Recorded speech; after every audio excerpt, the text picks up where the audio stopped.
ស្រងស្រឡូនស្រលស្រងស្រឡូនអូនស្រឡាញ់ទេពេលណាត្រកយោចង់ស្រលរមហេទេតាវាតាស្រឡាញ់ជានិច្ចស្រឡាញ់ជានិច្ចមិនផ្លេចឡើយណាស្រឡាញ់ធម្មជាតិប្រៀបដូចនេត្រាអូនណាប្រងបងគិងរីរមនី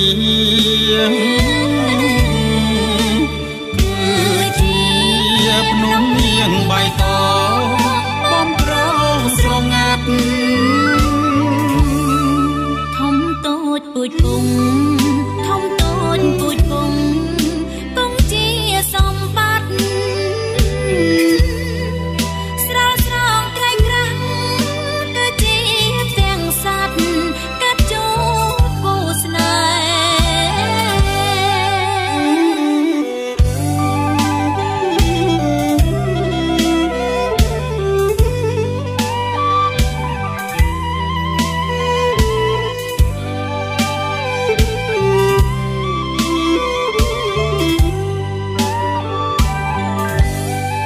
វិគិងរីរំ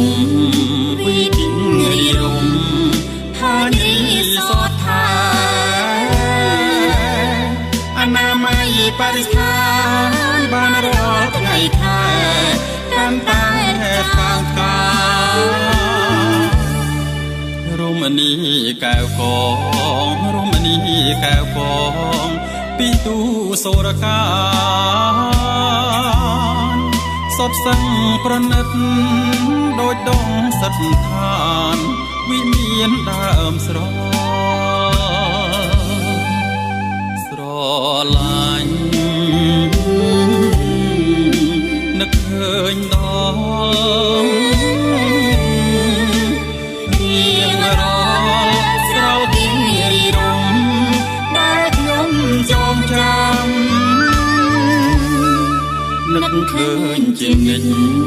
នឹកឃើញជានិច្ចពាក្យពេញស្រលផ្ដាំថាស្រធម្មជាតិលួចលៀតប្រចាំនាំប៉ាំងនៅស្ថានល្អ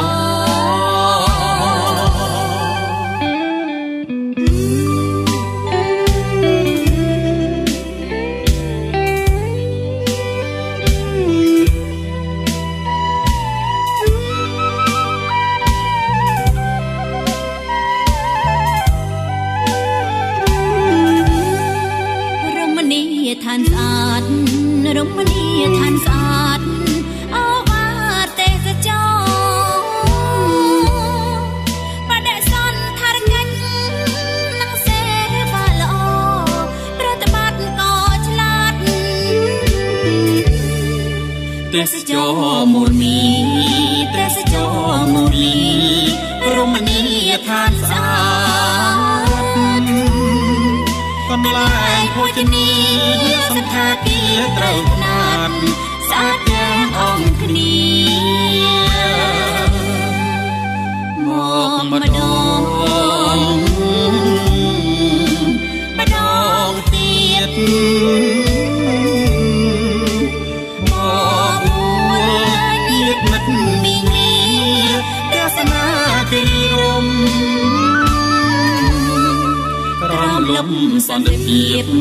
ក្រមលំសន្តិភាពដែលជួបជុំ